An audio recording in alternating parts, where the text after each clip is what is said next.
Hey, good evening everybody. Oh, I'm trashing the show again every time. I start off Periscope, I lean back and I nearly smash the set. Let me move this back. How is everybody doing this fine Friday evening? It's Friday night. It means it's time for book club. We're going to give people a few minutes to join. I've got my coffee. If you've not got a coffee yet, then get yourself one. Sit yourself down.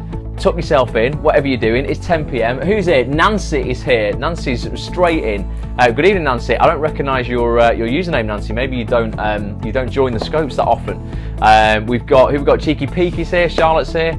She's on quite a bit. We're going to give people just a few minutes to join. For those who don't know me and are completely brand new to this, my name's Ross. I'm a voiceover artist and an actor from Manchester in the UK. Good evening, Kat. Good evening, Girly Whirly. Everybody's joining in now, and I scope 3 times a week on a Monday and a Wednesday at 10 PM UK time. We do something called motivation and mind hacks. Hello, who's saying hello? Nancy, tell us a bit about yourself. Selena's now jumping on.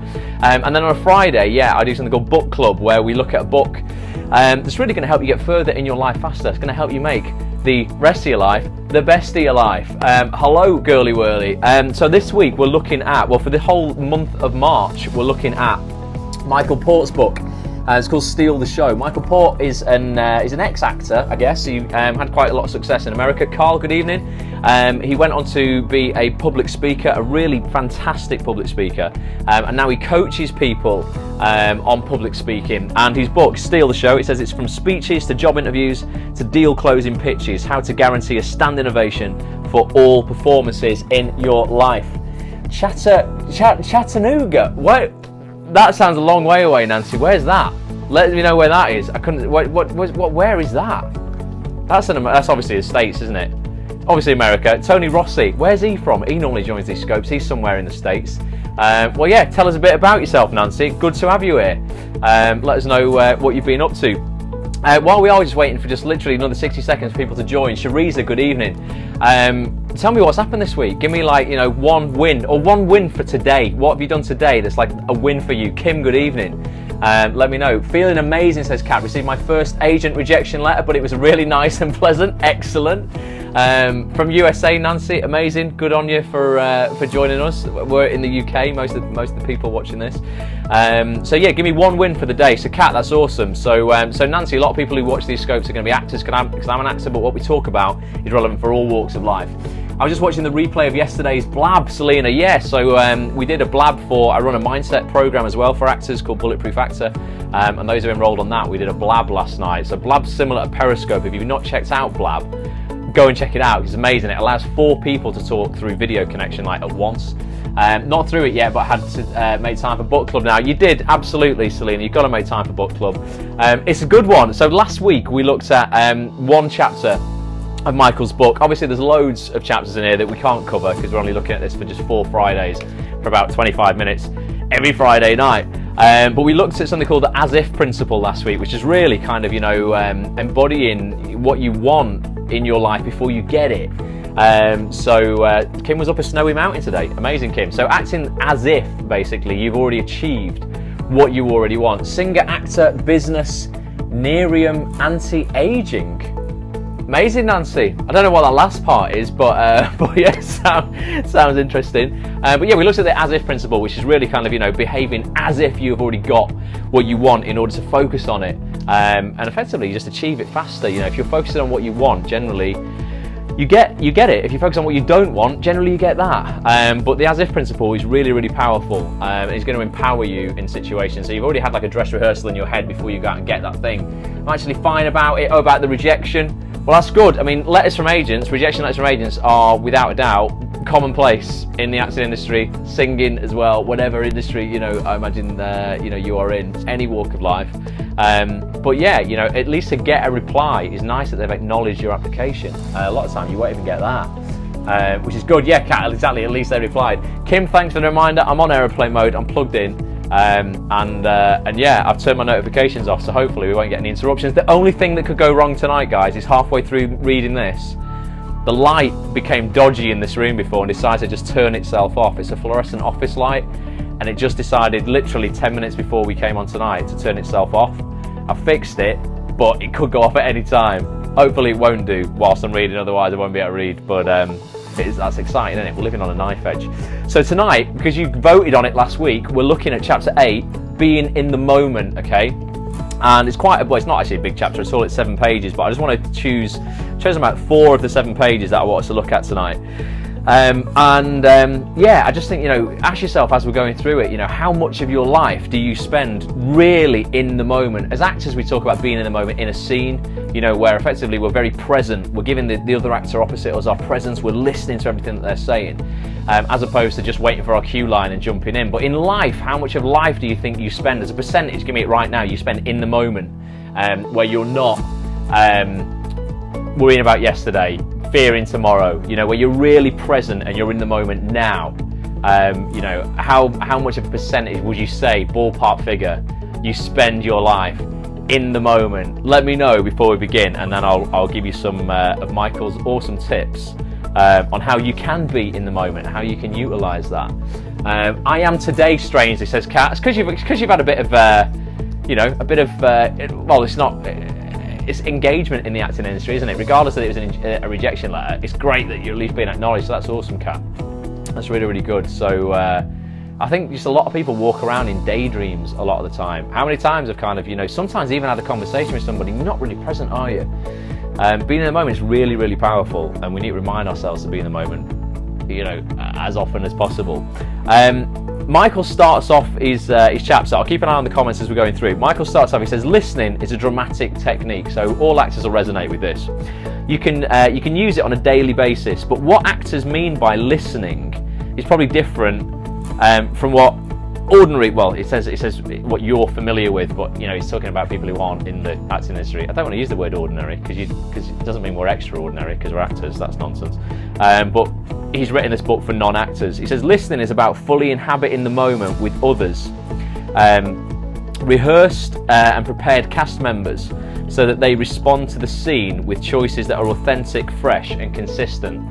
So that's really, like, you know, really listening to the people that you're acting opposite, as opposed to just waiting for your cue line. When actors are not listening in this way, they're not responding to what is actually coming back at them, and they'll seem inauthentic, which leads to disjointed and disconnected performances.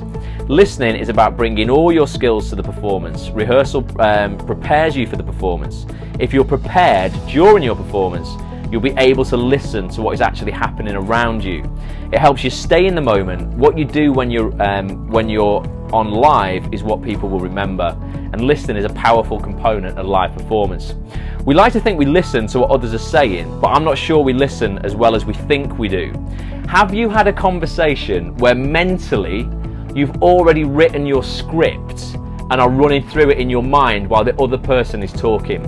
I know I have. Instead of being interested in actively responding to what you hear, you're looking for a place to jump in with your own script and score a point. So if someone's done you wrong, or somebody's, you know, kind of, you've got a bit of a chip on your shoulder about something, you've gone, right, I'm going to go in there and I'm going to tell them.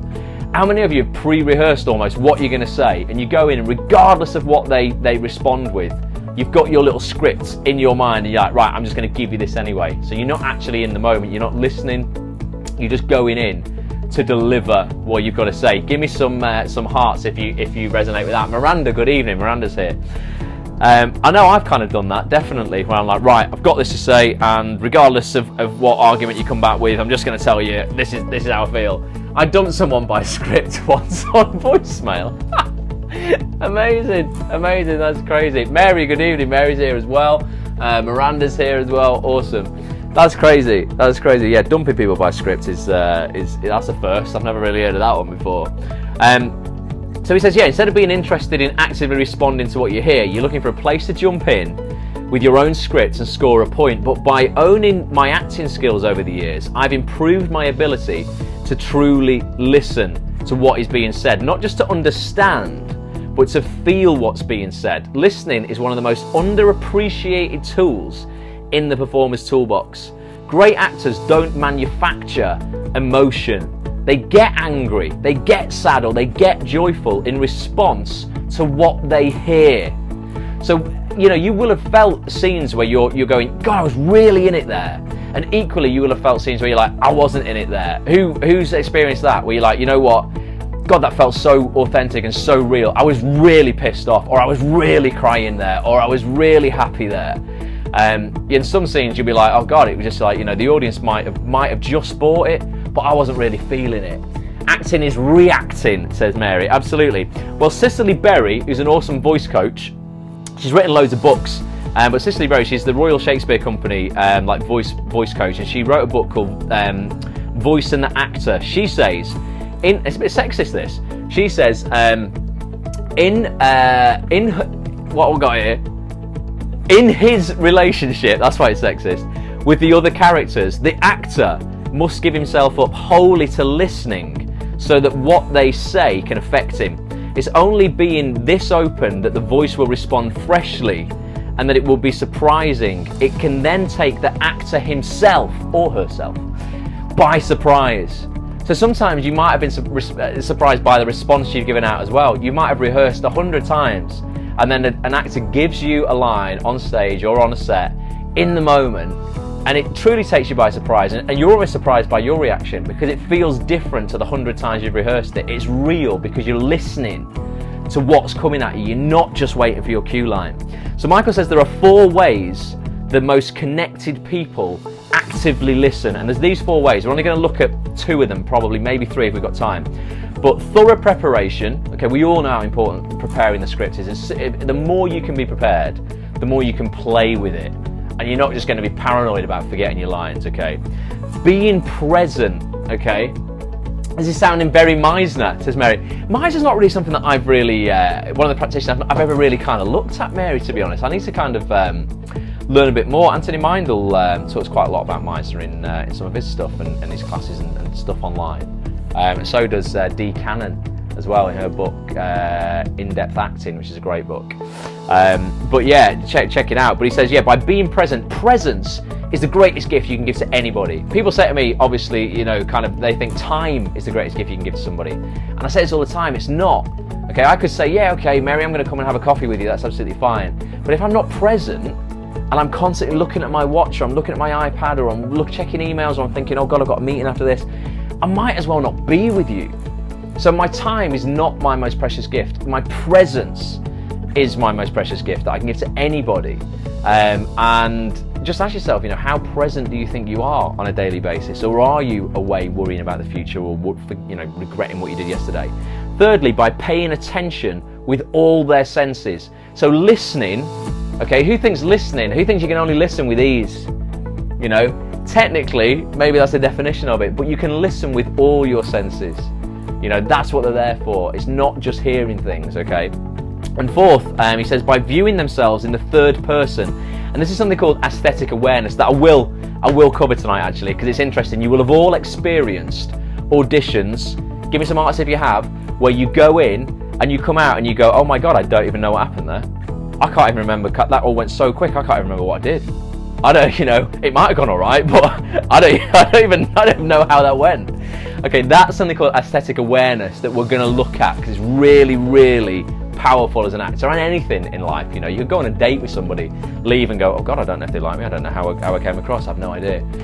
So aesthetic awareness is something that's really, really important. I'm going to skip preparation because I'm going to take it for granted that you all have your own ways to prepare a script or prepare for something in life. I want to move on to presence, so I want to read you this chapter. We don't get through any of the chapters tonight, this is the one I want to read you. Presence is the second facet of listening. So preparation was the first, presence is the second.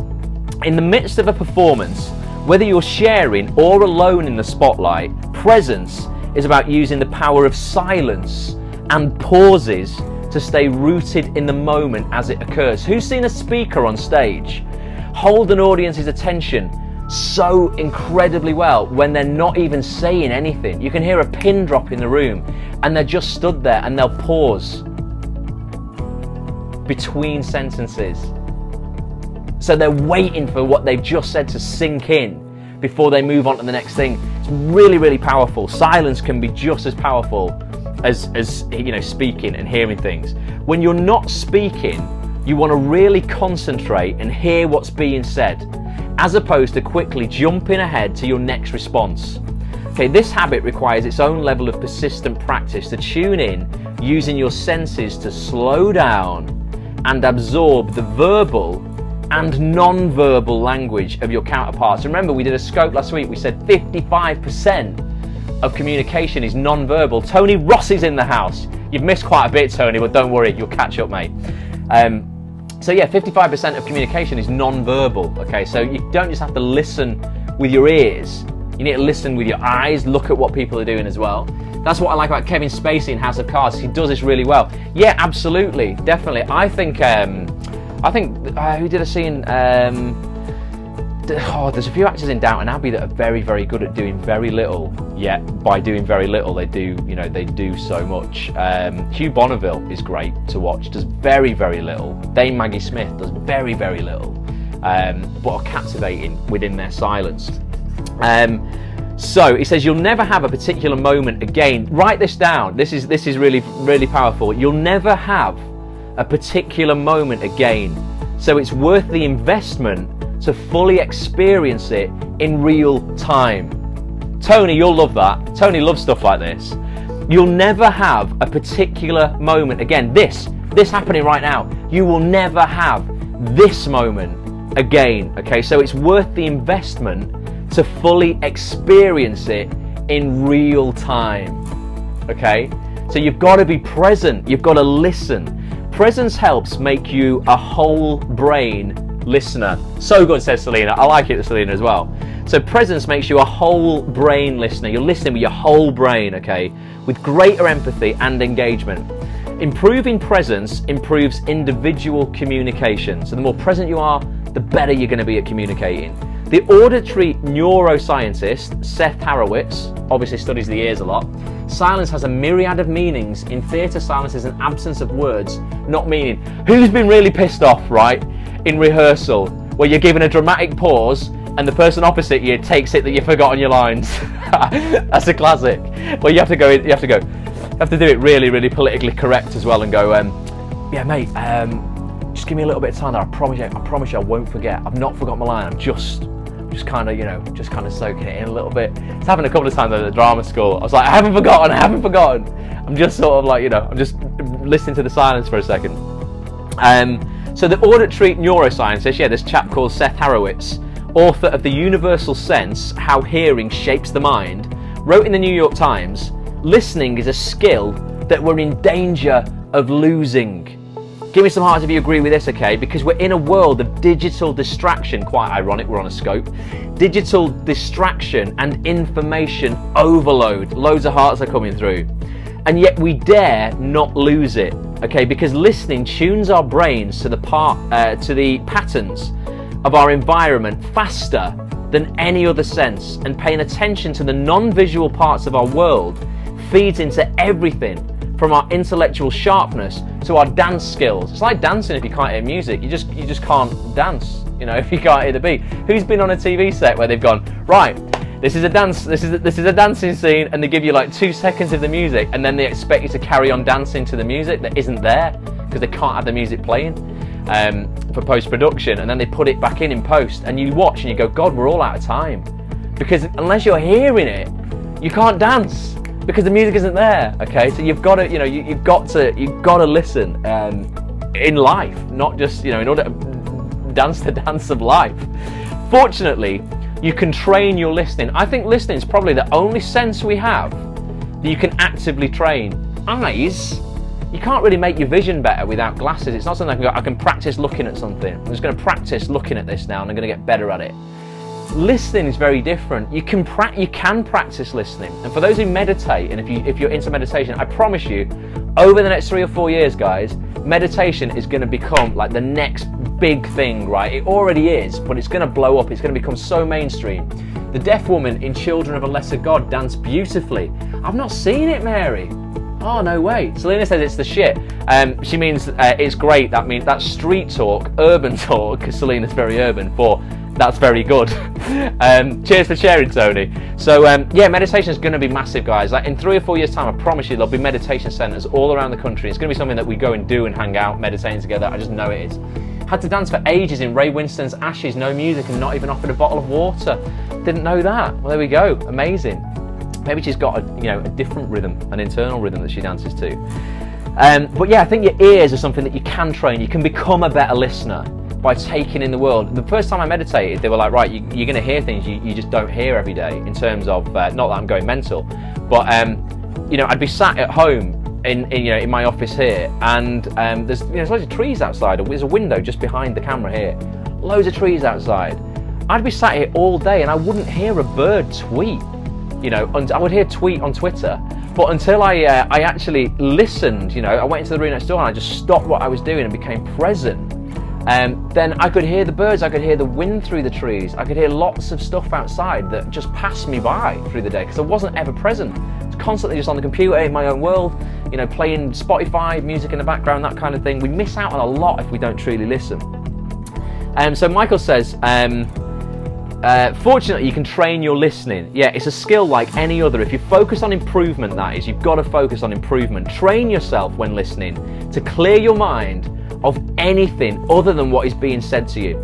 Don't plan your response. Don't judge what you're hearing. Don't just listen to the words, but listen for the emotional undercurrent. Listen to the confusion in thought process and to the pacing and tone and inflection, and you'll actually hear what's being said. Okay, that's why when people, we've said this as well, okay, so communication, 7%, that's all it is, 7% is made up of the words. So as I'm talking to you now, the actual words that I'm using only makes up for 7% of my communication. 38% is made up by the pace and the tone of my voice. So that's why I said, if you send a text message to someone that's a joke and they're only getting the words, they don't hear your pace, they don't hear your tone. And 55% of communication is non-verbal, it's my physicality. They don't get the non-verbal and they don't get the pace and the tone, they get just 7% of the meaning. So you can upset people quite easily when you don't mean to, when you just send them a text that's a joke and they don't know whether to take it as a joke or not. So you've got to listen. You know, listening to all of that is absolutely crucial to the full understanding and to actually hear what is being said. It says this is why later in the book we'll also focus on managing the pace and speed of your speech, because it's a book about public speaking. If you're speaking without pausing, it's likely that you're not listening to what the audience needs from moment to moment. If you're always talking, you aren't reacting. We know as actors we've got to react. That is the whole point of it. And our reactions are hugely powerful aspects of communication. It says backstage columnist. So those will be familiar with Backstage, the online kind of actors magazine. If you're in the States, it's really big in the States. We kind of read the articles over here in the UK, but we can't use it for auditions, I don't think. Craig Wallace, who's written frequently about presence, says real listening is the kind that requires you to clear your addled mind and focus exclusively on the person there in front of you and what he or she has to say, the kind in which you allow the person's words and thoughts to penetrate your heart and mind. Okay, and then let your reactions to those words emanate purely and powerfully from your eyes and your face. Your face relaxes from its neutral curtain and becomes alive with expression. Who struggles to do nothing in a scene when all they've got to do as an actor in a scene is listen to somebody else? Who goes, oh God, I don't quite know what to do with my face. I feel like I'm just keeping it completely still and I don't feel kind of free with it. I'm focusing too much on what I'm doing with my face or my hands. What am I supposed to do with my hands in this scene? Need kind of something to do. And when all you've got to do is listen, sometimes people really overcomplicate it and they feel they've got to perform. And it's because they're not present. They're in their head, they're in their minds, they're not in the scene with the person. All they've got to do is listen, not judge. Listen to the emotion behind the words, the pace, the tone, and they're going to understand it. And your face will just do what it does when you're out having a coffee with somebody and you're really listening. You're never conscious when you're just chatting one-to-one with someone to go, what's my face doing here? Unless someone is kind of giving you too much eye contact. And remember, we did that thing where you go in 2 seconds. The best way to make people feel relaxed when you don't know them very well is to move between their eyes, their lips and their nose every few seconds, so you're not just constantly staring them in the face like that, particularly when you first meet somebody. First impressions we've been through on a few scopes before. So he says presence isn't just practice for actors or Zen monks or yoga teachers, right? Think of professional athletes and the ability certain players have to get into the zone, to inhabit the moment that allows their skill to be fully expressed with effortless flow, unhampered by any distractions, and stay in the zone no matter the distractions. When I'm giving a speech, I can actually watch myself doing it. An amateur may walk off stage and say, I have no idea what I just said. And that's what I was saying before. We've all had those auditions when we're not had the experience and we've gone, oh my God, I have no idea how that just went. You know, I have no idea what actually just happened in there. But a professional knows exactly what she did or he did every step of the way. Not only is she or he performing, they are actually observing their performance in real time. This is a powerful experience. It's a high-level skill that you'll develop over time. You don't need to be a professional to do so.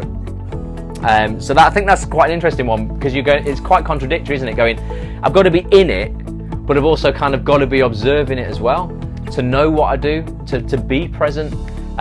I think that is just something that you'll kind of, you'll acquire a sixth sense. And this is this thing called aesthetic awareness, which is just like one paragraph on it that I'll read now. Which I don't know if I've fully mastered whatsoever, to go, I can be completely in the scene, yet I can also be out of the scene observing it, knowing that I'm doing a great job of it. Sometimes I think that's quite difficult, that is quite a task, but it's something that you definitely become more aware of. The more you do the job. So aesthetic awareness, it says, as you become a more accomplished performer, you'll be ready to move on to a more advanced stage of listening that involves aesthetic awareness, a performer's sixth sense of how they are being perceived. This explains it a bit easier actually. It's how you're being perceived and how your audience is responding as you use the stage to deliver your presentation or your act or whatever it is, and how you interact with people and the situations around them. You can do this in a job interview or negotiation or any of life's important performances, and it's something that you'll do actually naturally. It says experience and dedication result in a new ability. You'll see yourself as the audience sees you. As I mentioned above, an experienced and well-rehearsed performer sees, feels, and hears everything that's going on in the room around her, and can also see herself while she's performing. It's the ability to keenly observe yourself while you're in the moment. It may be a hard concept to grasp when you haven't experienced it, but if you focus on the techniques I'm giving you to stay in the moment, you'll eventually know it yourself. It's powerful. So it's you're gonna have to get the book, guys, and read the other parts of being in the moment in this chapter, because there's a couple of bits. There's things like paying attention with all your senses that he goes through, where it isn't just listening with your ears. There's quite a few bits. That can only happen when you trust yourself in that moment. Yeah, definitely. And I think that that happens when you do apply all five of those things, four of those things that Mike mentions there. Preparation, thorough preparation, being present, okay, paying attention with all of your senses, and then you'll be able to view yourself in the third person. You can generally tell when you're auditioning how your audience is perceiving you, because if you're reading opposite the casting director, if they don't have a reader, or if you're reading with a reader, you can see how the casting director, you can see the look on their face, whether they're engaged, whether they want to listen to you, whether they're writing any notes down because something you've done resonates with them. So that's a way of kind of checking how you're being perceived by your audience. Sometimes on a stage, if you're in the theatre, the lights are so strong, it's black in it, you just can't see the audience. Maybe the front row, you might see a few faces. But ultimately, I mean, the takeaway from this chapter for me is just to be more present. Be more present, trust yourself, make sure you're prepared enough, but be more present. I like to check in with myself before auditions. How am I doing? How am I feeling? Yeah, definitely. I think on a personal level, definitely do that and listen to how you're feeling as the actor. But then yeah, that will help you with being present. But then as the character, yeah, you've got to kind of you've got to have that sixth sense, haven't you? Because you're being somebody else, but then you've got to come back to yourself to go, how am I being perceived in the room? So it's an interesting concept, but yeah, being present is something that I try and work on all the time, and it's hard when you've got lots of things going on in your life, and people are vying for your time, and things that you do in your life are all competing for your time, and that's why focusing on the one thing, or we looked at a book called Essentialism by Greg McKeown, which is a great book I mention all the time. It really helps you zone in on that one thing or those couple of things you should be focusing all your time and energy on, so you can be fully present doing those things, you're not spreading yourself so thinly across 15 things. You're making a millimetre of progress on each one. You're spreading yourself maybe across 1 or 2 essential things as an essentialist. And you can spread yourself. You can get like what, 7.5 millimetres of progress on each of those things, as opposed to just the 1 millimetre on the 15 things. But being present. I said at the start, Tony, you missed it. I said most people think giving your time to somebody is the most valuable thing you can give to them. It's the biggest gift you can give to them. It's nonsense. It's bollocks, as we would say in the UK. I don't know if you have that word in America. Your presence is the most important thing you can give to somebody. And I said, I could go for a brew with you, Tony, and a coffee. That's another English word, brew. Go for a coffee with you, and I can give you my time, stay there with an hour, with you for an hour. But if I'm not present, if I'm on my phone all the time, or I'm checking Twitter or my email, I might as well not be with you, because I'm not giving you my presence. So if anything you take from that chapter to become a better actor and a better person in general, is just work on listening with all of your senses and being more present as we go into this weekend. Okay, so if you're going for meetings with people, you're socializing with people, you're seeing friends you've not seen for a while, turn your phone off. Okay, when you meet them, turn your phone off, put it face down on the table. Okay, if you're waiting for a call and you can't turn it off because there's an emergency, someone's going to give birth, put it face down on the table at least, so you're not distracted by pointless notifications that come through to go, Tony's just posted a picture of his dinner on Instagram. Not bothered.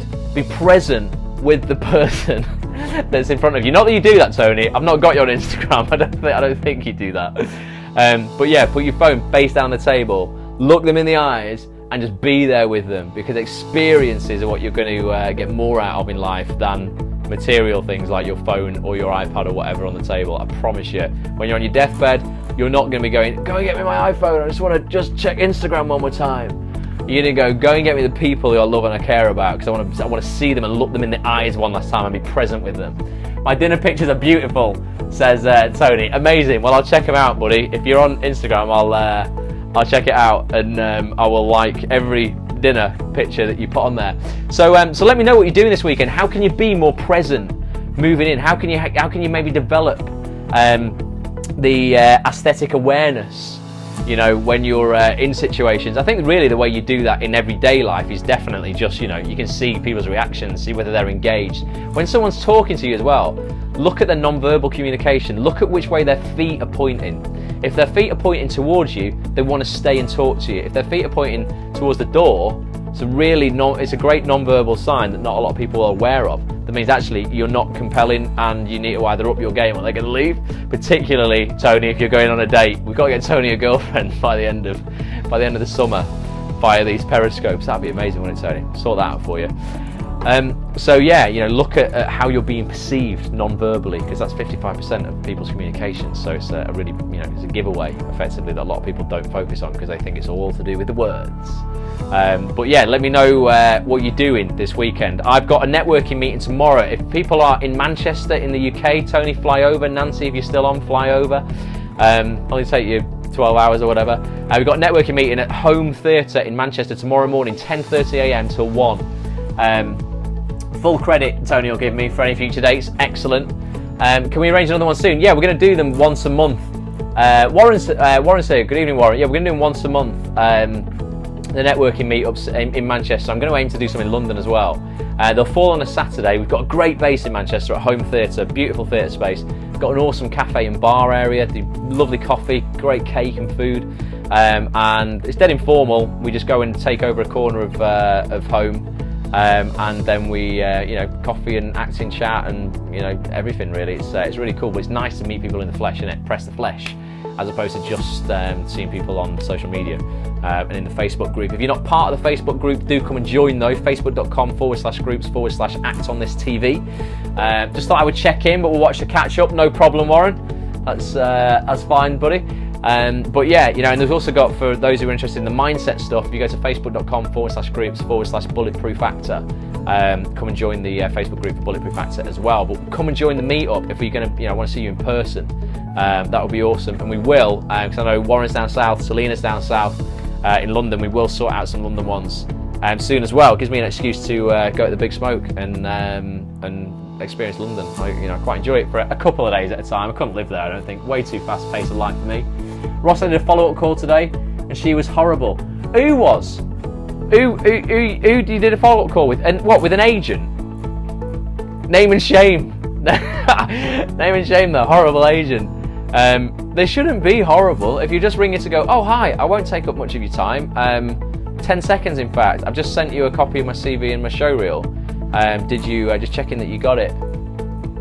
Oh, okay. So Waring McKenna's quite a large agency with quite a few agents. It could be anybody, or generally at agencies like that, you'll go through to a receptionist as well, who like on a switchboard, and you'll say, oh, can I speak to such and such a body's agent? And then they'll go, okay, yeah, that's Thingy's office, and I'll put you through. So you might have just caught somebody on a bad day there, Kat. Don't take it personally.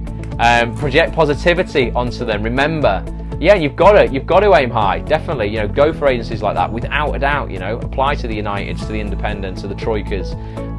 You know, why not? Absolutely, why not? And if they have that attitude, let them. Doesn't matter. Project positivity on them. All they're doing is the best that they can do with what they have in the moment. Okay, don't take it personally. You just go, okay, well maybe you know your standards aren't as high as mine.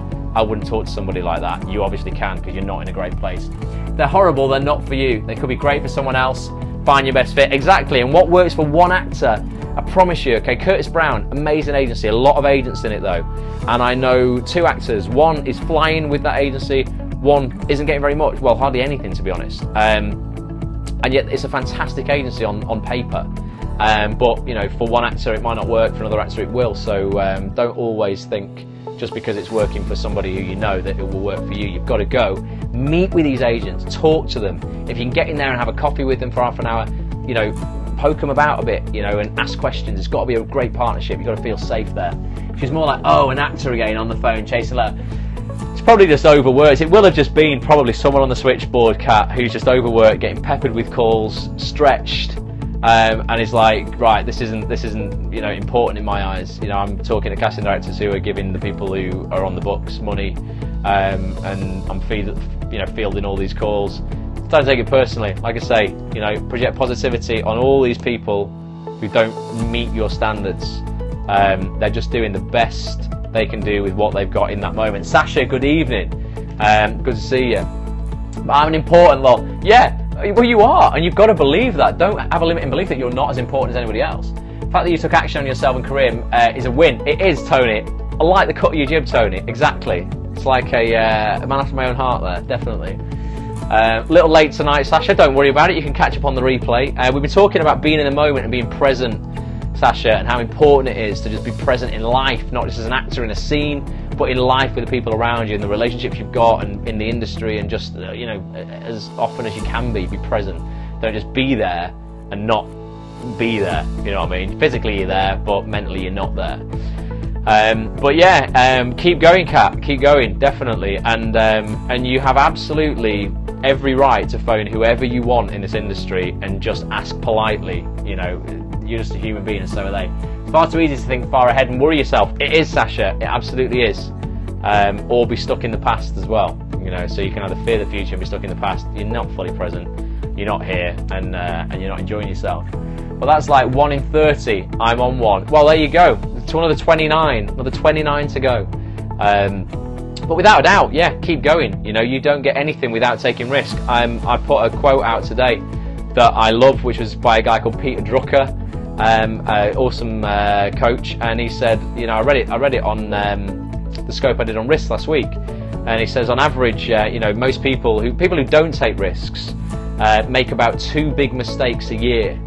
People who do take risks make about 2 big mistakes a year. Okay, so ultimately just take risks. You have nothing, like you have like literally in this industry nothing to lose at all. You have nothing to lose. It's not like you're going to war and you have your life on the line at all. You have 0 to lose by asking for something in this industry. The amount of people I have asked for things in this industry. When I first set up Acts on this, nobody knew who I was. I'd not had that much experience in the acting industry on TV and stuff like that. Nobody had heard of me, and I had to kind of go to people and go, oh my god, right, I've got to go and ask this casting director who's a really big deal, you know, in my eyes and the industry, to do an interview with me. Why are they going to do it with me? I've got no credentials whatsoever on the interview scene. I've got the website's brand new. I've got no track record. So, you know, I'm going to go and ask the president of Equity, Malcolm Sinclair, for an interview. or top agents and top casting directors, and I was like, oh god, should I do this? I was like, you've got to like take the risk, and it's not even a risk because you're not losing anything. The only thing you're risking really is a little bit of self-pride and going, oh god, I feel a bit rejected, but that's nonsense anyway. I think the more brash and crazy you can be, you might have one that might see you as worth seeing. Yeah, I think it's as long as you're a decent person, you're polite and you're nice and you get it. If we don't risk and ask the question, I can miss that, Tony, but I kind of get the sentiment. Yeah, you've got to risk and ask questions. But yeah, as long as you're not, you're not above yourself, thinking you're great and you're going, right, you must speak to me. Do you not know who I am? No one likes that. If you ring up and not be overly apologetic, going, I'm so sorry, I'm breathing and I'm alive and I'm taking up any of your time. You've just got to just be nice and confident, but not arrogant. And people, that's what I've kind of tried to do. A bit cheeky at times, bit of humour in there. And people just react nicely to that, and eventually you wear them down and just go, come on. I must have been tweeting Dan Hubbard on Twitter for about 9 months before I managed to just grind him down to do an interview with me, and then I've ended up helping him out on a few castings now, and we get on really well. So sometimes you just got to persist and and keep on going, but just don't be put off by any rejection. It's good that I've got one rejection, but it was a lovely rejection letter, and it's going to fuel you to move forward. You've got to do that, otherwise what's the point? There's just no point, is there? You might as well just quit now if you're not going to if you're going to take one rejection letter and go, right, I'm going to form a limiting belief that all of the 29 people won't want to see me. We're all people, says Sasha. Exactly. Have you received any negativity? Who do you mean, Mary? Me or Kat? As in when I've been asking people for things in the industry, or been asking for interviews and things? Is that what you're asking? Because in general, no, I haven't. Oh, do you know what? Oh God, right. I have. But actually, off somebody who I was trying to help, which is really interesting. So there was somebody else in this space, and I won't mention any names, who runs another podcast for actors, and I was like, you seem like you're doing this for a force for good, and I think there could be a mutual benefit for us maybe recording a podcast together. I've got an audience, you've got an audience. I can maybe put you in touch with all these casting directors and these actors that I've interviewed. Maybe they do a podcast with you, that kind of thing. And I emailed him, this guy, going, hey, I think what you're doing is really noble, and I like kind of what you're putting out. And I'm all about collaboration. I'm never about like, I'm going to be better than you and I've got to get one over on you, that kind of thing. It's like, we can help each other. And he sent me an email back, and I just thought, oh God, like, you've got it all wrong. You've got this industry all wrong. His first thing was, well, for starters, one of my house rules is that I don't interview anyone on my podcast who volunteers themselves. And I thought, you absolute prick.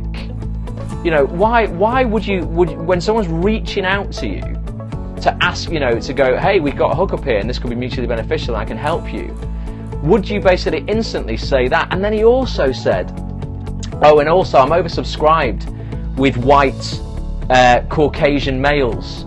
I'm looking for ethnic minorities. I'm sure you know why. And I'm going, oh my God, another horrendous thing to say, right? I was like, well, you know what? Act on this. My sites, Bulletproof Actor, Act on this, VO Focus, these Periscopes, everything I do. They don't recognise colour. They don't recognise religion, age, race, gender, sexuality, anything like that. They're just there for a force for good, for everybody. So don't tell me that you don't want me on your podcast because, one, I've said that I would come on your podcast, because you only obviously invite people who you think are worthy, even though you're just starting out. And secondly, don't tell me that you don't want me on because I'm white, when you're white, and bring race into it. Imagine if you said that when, if I was a black actor. You go, well, to be honest with you, I'm oversubscribed with black actors. He wouldn't say it. But people just become blind to race and think that race only means, minorities, and it doesn't at all. I don't think this industry, and I know it does, because there's people like Idris Elba who stand up in Parliament and say, look, we need more diversity, we need more equality, and I'm totally for that as well. And it doesn't just mean race; it means sexuality, transgender actors and actresses, disabled actors and actresses, everybody. but don't have a platform that recognises race and says, I don't want you on my podcast because you're a Caucasian man and I've already had a Caucasian man on. It's mental. It's mental. Yeah, the working class thing as well, Sasha, definitely, you know, that's a bit of a hot potato at the moment. But, and that's the only kind of negativity I've had. And that was a guy who was just kind of starting out in podcasting, who now is, I think the last thing I saw on Twitter is that he's closing his podcast down because he can't afford it and he's got no sponsorship. And I just thought, well, if you're closing it down because you've got no sponsorship, what, you silly boy. It was only about a month ago where I reached out to went, I'll help you if you want, mate. And, you know, and I've got access to really big casting directors, some A-list actors, BAFTA winners. Jack Thorne is doing a feature for us at the moment, you know, BAFTA winning writer, loads of people. I'm well connected in the industry. Don't tell me you don't want me on your podcast because you've had white people and I volunteered myself. Mental. But yeah, Sasha says she's not surprised with an attitude like that. I'm not either, but unfortunately I think the industry has a lot of people like that, who are just, you know, well above their station and don't want to collaborate. I think there's a mentality sometimes with actors that are like, I'll hoard all this information to myself. I don't want anyone to know about castings because they're my competition. You know, I don't want to collaborate with anybody. I've got to, you know, it's me against the world.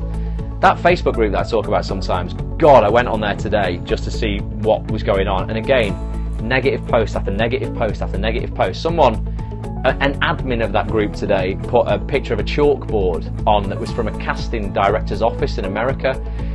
And it wasn't that bad at all. It said something like, hey, just to let you know, you are one of, I'm seeing 36 people today. Saw it, says Mary. It is what I mean, Selena. Yeah, I've never mentioned them by name, but yeah, I'll go on the record and say that I think it's ran by a group of very bitter, not very nice people, to be honest. I'm dying to see this group. I might be able to invite you to it. I'll probably get banned if they see this, but I'm not bothered. Banned, get it?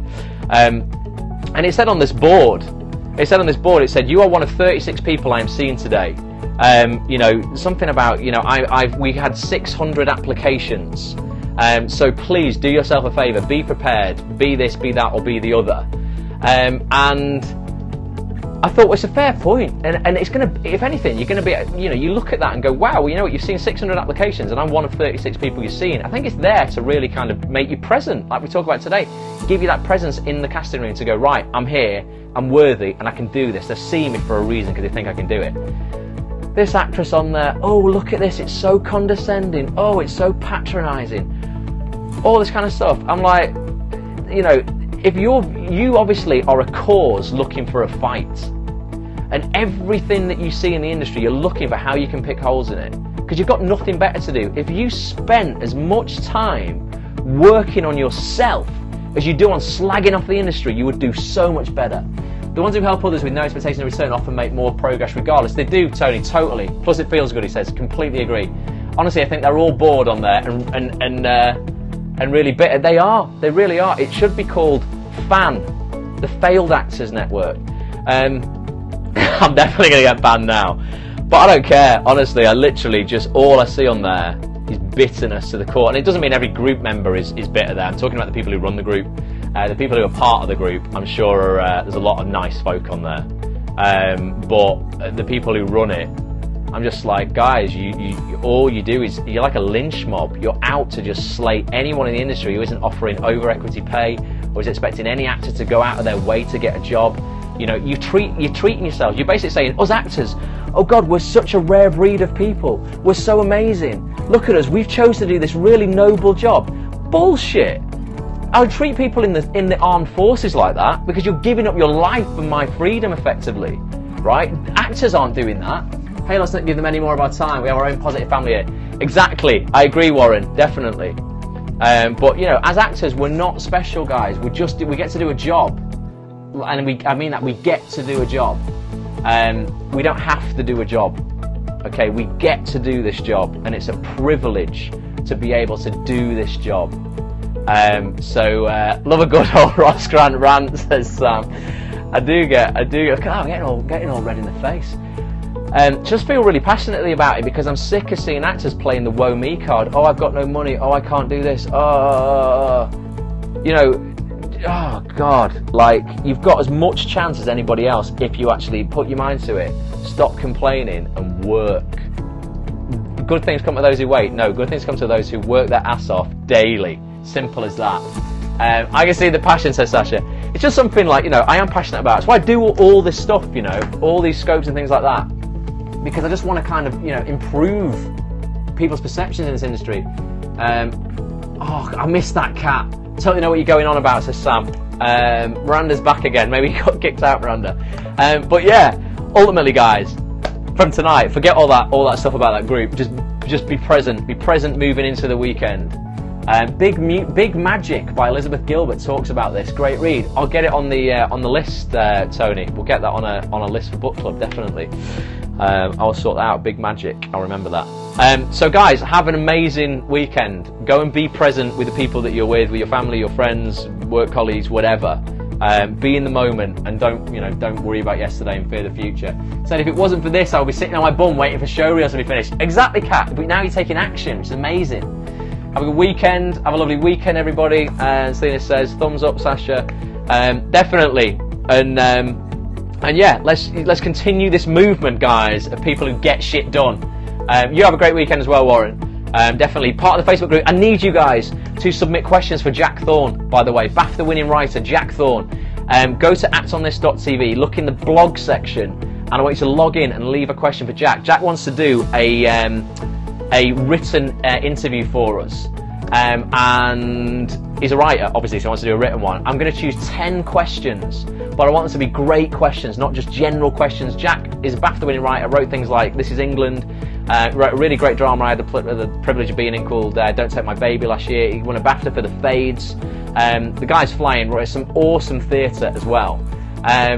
Oh yeah, so Mary, so yeah, you probably, I think your username was fine. You try to change your password, but then you might have typed your password in wrong again. Reset your password again. You can sign in with your username or your email now to make it easy for people. You used to get locked out if you use your email address and not your username. Sign in with both, but maybe reset your password again. It's only a 30-minute lockout you'll get anyway. It's not a permanent lockout that you'll get when you get your password wrong 3 times. So if you type your username in and you type and your password and you get it wrong once, try your password differently twice. Don't type it a 3rd time. Just reset your password, and you should be okay. But get a question in for Jack.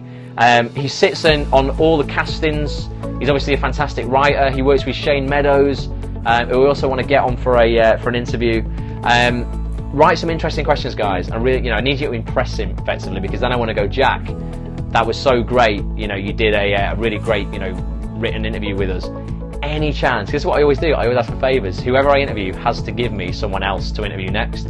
I go, any chance, you could put a word in with Shane, so we could get him on a video broadcast, or maybe a video interview that I'm going to start doing soon. So we need really inventive, creative questions that are going to be useful for other actors to read. So please go to actonthis.tv, click in the blog section, go on the Jack Thorne blog, and leave a question. You've got to log in order to leave a question. If you've not got a membership, it's completely free. Sign up for one and leave a question. Let's get thinking, says Sasha. Yeah, definitely. His recent play was amazing, says Sam. Yeah, he's always doing great theatre. It'll be amazing. We'll have a think. Yeah, do it, Kat. Get some good questions in there, which is awesome. And we'll be the positive bunch on Facebook, getting shit done, having success. We'll leave all the other people to be bitter and not want to do a podcast with any of us if we volunteer ourselves. God, I love these scopes, says Sasha. Amazing, so do I. Guys, thank you. I appreciate every single one of you. If you're on the replay, I appreciate you as well for getting this far and sticking with us through all my rants this evening. But thanks so much. Have a fantastic weekend. I'll be back on Monday for some mind hacks and motivation. I don't know what we're going to be talking about yet. So it's going to be a bit of a surprise. If you've got any suggestions, tweet me at Ross A. Grant or join the Facebook group. Catch you guys soon. Have a good one. Bye for now.